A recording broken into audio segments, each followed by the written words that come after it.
গত ভিডিওতে আমি বাংলাদেশের নেত্রী শূন্যতার উপর আলোকপাত করেছিলাম। আজকেও সেই বিষয়টি একটু টাচ করব। এই মুহূর্তে বাংলাদেশে চরমভাবে নেতৃত্বের অভাব। সৌভাগ্যক্রমে ডাক্তার ইউনূস এবং অনেক শিক্ষিত, বিজ্ঞ, অভিজ্ঞ লোক নিয়ে তত্ত্বাবধায়ক সরকার গঠন করেছেন। এটা আমাদের দেশের জন্য একটা সুদূর প্রসারী অভিজ্ঞতার আলোক এবং দৃষ্টান্তমূলকভাবে বাংলাদেশের রাজনৈতিক প্রেক্ষাপটে অবস্থান করবে।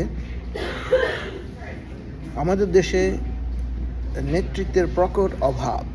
যাদের কাছে আমরা নেতৃত্বের আশা করেছিলাম গত 50 বছর, তারা আমাদেরকে প্রচণ্ডভাবে নিরাশ করেছে এবং দেশটাকে খুব খারাপ পর্যায়ে নিয়ে গেছে। আমাদের জাতি যে প্রতিভাবান জাতি, যে কর্মঠ জাতি, শক্তিশালী জাতি, আমাদের অবস্থান পৃথিবীর মানচিত্রে আরও অনেক উপরে ওঠার কথা ছিল, কিন্তু মিথ্যা উন্নতির আশ্বাস দিয়ে, মিথ্যা প্রকল্প দেখিয়ে হাজার হাজার কোটি টাকা লুট করে আমাদের দেশকে ছিন্ন ভিন্ন করে ফেলা হয়েছে। আমি আশা করব যে আপনারা রাজনৈতিকভাবে নেতৃত্বের জন্য কামড়াকামড়ি না করে প্রত্যেকে যে প্রতিষ্ঠানে আছেন, যেভাবে আছেন, সবাই সেই জায়গায় নিজের নেতৃত্বকে, নিজের কর্মঠ, নিজের বুদ্ধি, নিজের পরিশ্রম দ্বারা সেগুলিকে প্রতিষ্ঠা করেন। নেতা হইতে হইলে যে আপনাকে রাজনৈতিকভাবে মন্ত্রী হতে হবে বা প্রধানমন্ত্রী হবে, তার কোনো প্রয়োজন নেই। আপনি যদি কোনো মেশিনারিজ বানান, তাহলে পৃথিবীর বিভিন্ন খান থেকে টেকনোলজি এনে কারিগর দ্বারা বাংলাদেশে সেই জিনিসটা তৈরি করেন, সেখানে আপনার নেতৃত্বের প্রতিফলন ঘটান।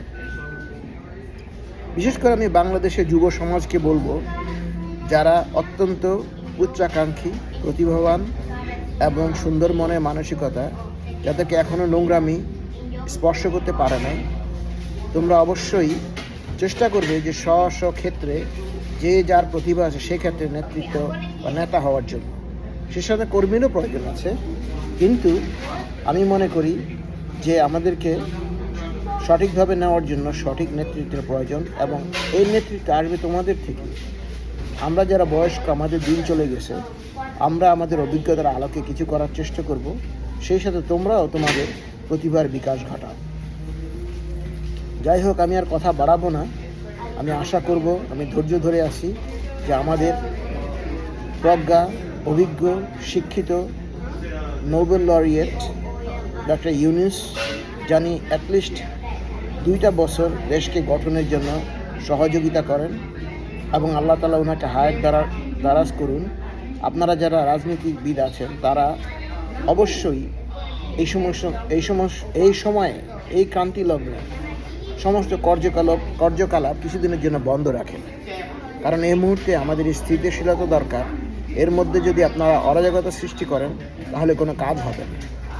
আমাদের নতুন তত্ত্বাবধায়ক সরকারকে একটু সময় দিন, তাদেরকে দেশ গঠন করতে দিন। আমাদের সামরিক, পুলিশ, অর্থনীতি, যানবাহন, যত কিছু আছে সব কিছুকে একটু স্থিতিশীলতার দিকে আনতে দিন। তারপরে আপনি আপনাদের রাজনৈতিক আলাপ আলোচনা শুরু করেন বা মাঠে নামেন। এই মুহূর্তে কাইন্ডলি রাজনীতি করে দেশটাকে ধ্বংসের দিকে আর নেবেন না। আল্লাহ হাফেজ। God help us and God bless Bangladesh.